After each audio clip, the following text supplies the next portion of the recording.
인간의 영혼육이란 무엇일까요? 데살로니가전서 5장 23절. 평강의 하나님이 친히 너희를 온전히 거룩하게 하시고 또 너희의 온 영과 혼과 몸이 우리 주 예수 그리스도께서 강림하실 때에 흠없게 보존되기를 원하노라. 여기 말씀에 우리 인간은 무엇으로 구성되어 있다고 합니까? 영과 혼과 몸이라고 부르죠. 인간은 이렇게 영, 혼, 육 세 가지 요소로 구성되어 있습니다. 그런데 어떤 분들은 이분설 영혼과 육 두 가지 요소로 구성되어 있다고 합니다. 영혼을 묶어서 같은 요소로 보는 것이죠. 영혼, 육 3분설로 볼 수도 있고 영혼과 육 2분설로 볼 수도 있는데 주장하기에 따라 다 성경적 근거는 있습니다.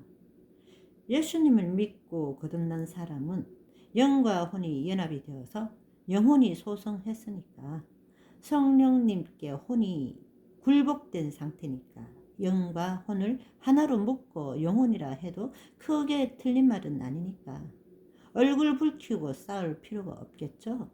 네가 올래 내가 올래 할 필요가 없습니다.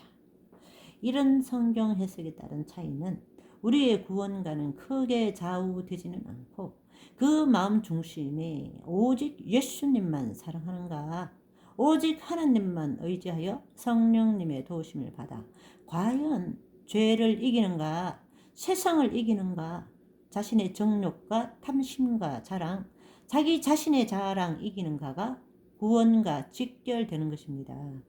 이기는 자는 재림하시는 예수님을 대면하여 볼 수 있도록 부활의 영광을 누릴 것입니다. 썩지 않는 몸, 영원한 몸을 입습니다. 그러니 성경 해석을 가지고 왈부할 필요는 없고 단지 네 믿음대로 될지어다 하시면 되고요. 저는 영과 혼과 육 3분설을 지지합니다. 옳고 그름은 천국에서 확연히 드러나니 천국은 꼭 가야 되겠죠? 나만 옳다, 나만 성령님의 음성을 들었다만 안 하시면 되고요.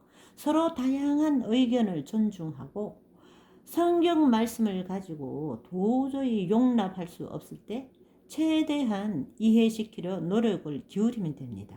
그리고 위하여 기도하면 되는 것입니다.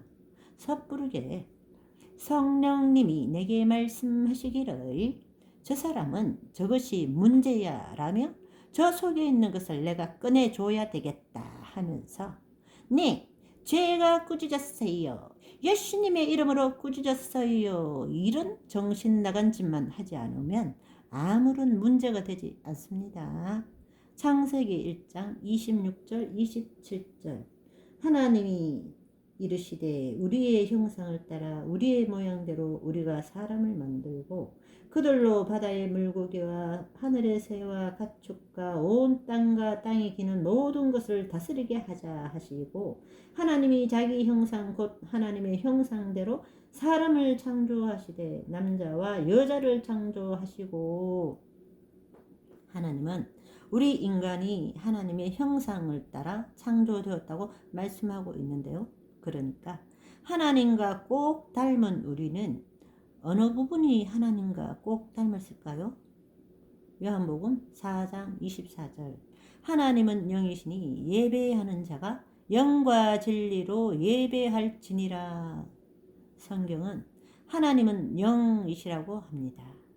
우리의 눈, 코, 입이 아니라 우리의 영이 하나님의 형상과 가장 많이 닮아 있는 것입니다. 성품이 하나님과 닮은 것입니다. 창세기에서 보니 악인들 가인의 후손이 죽을 때에는 살아있어서 한 것만 이야기하고 죽었더라 라는 언급이 따로 없어요. 영이 죽은 사람은 사람으로 치지 않는 것을 성경에서는 말하고 있습니다. 그래서 신약에서 영이 이미 죽어있는 아나니아와 삽비라가 죽었을 때 혼이 떠나는지라 하죠. 그런데 영이 소생해서 영과 혼과 육을 온전히 하나님께 바쳐진 스데반 집사님은 돌에 맞아 순교할 때 영혼이 떠나니라 라고 되어 있습니다.